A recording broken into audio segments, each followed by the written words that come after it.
Hi, welcome back to Outdoor Gear and Skills. I just wanted to talk briefly about a trip I took yesterday with my friend Shawn up here in Southern Oregon. I was going to film a video while we were on the overnight trip. Unfortunately, it got cut short, so it only ended up being a day trip. But Shawn and I went camping about 28 years ago in Moab, Utah, and we had a great time. And it's been a long time. We haven't done anything like that, and we haven't lived in the same state or area for a lot of years.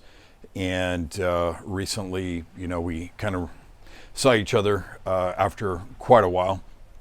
And this was at my son's wedding a few weeks ago, and we just got to talking and said, we need to go on a trip. He showed me his new Jeep Gladiator that he got. And we just said, let's just go on a trip. So we did not make any plans about where we were going to go. We just knew we were going to go somewhere. And he came over to my house yesterday. We packed up some stuff, and he just said, okay, it's up to you. You're going to decide where to go. So we got all the gear packed up, took off about 10 o'clock. My idea was to go up Highway 138 toward Diamond Lake. And at Steamboat, we were going to go take this trail that goes over and drops in, I'm not even sure what the highway is, but it drops over to Oak Ridge. And if you drop down from Oak Ridge, you're going to end up in Eugene, Oregon. And so I thought, let's just go up there. We've got a four-wheel drive. Let's check this stuff out.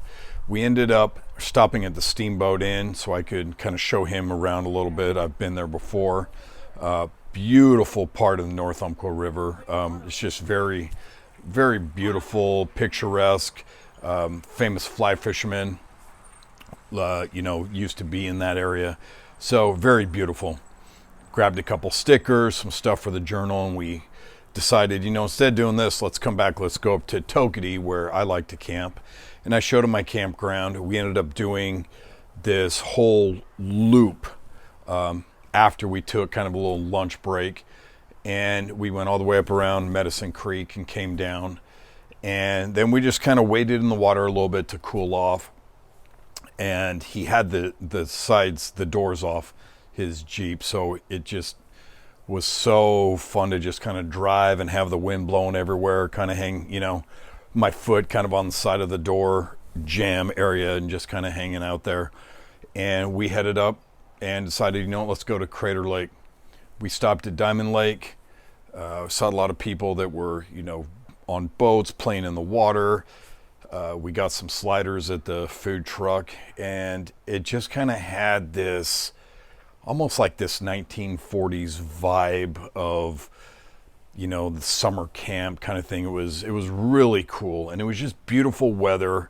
A day, a lot like this. So we just had a good time just relaxing. We had no we had no agenda. We had no time constraints.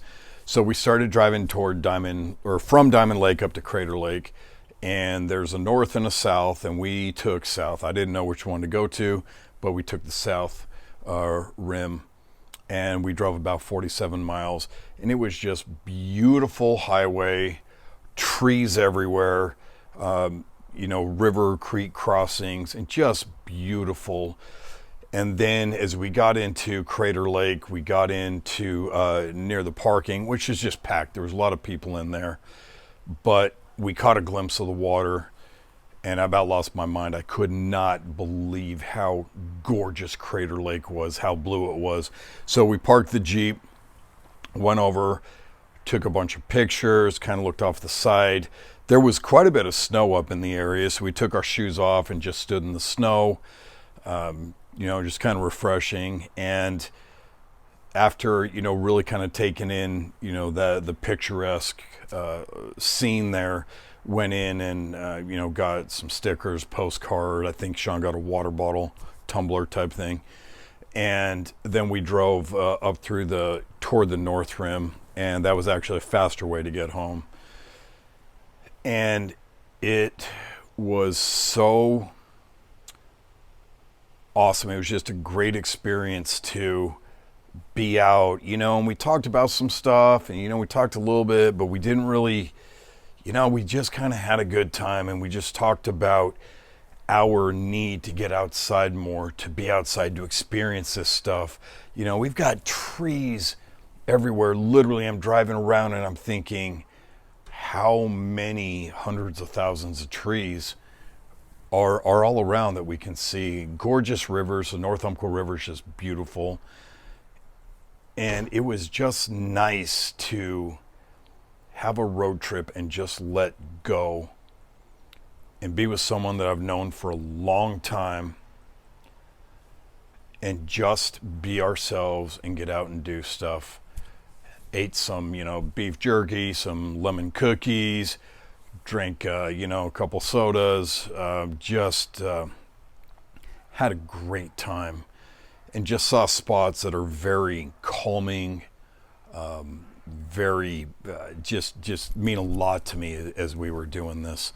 So when I think about my channel, Outdoor Gear and Skills, what I want it to be, and all of that, to me, there's a quote. I heard it attributed to Ian Fleming, the guy that wrote the James Bond novels. I don't know if that's true, but it's one of my favorite quotes.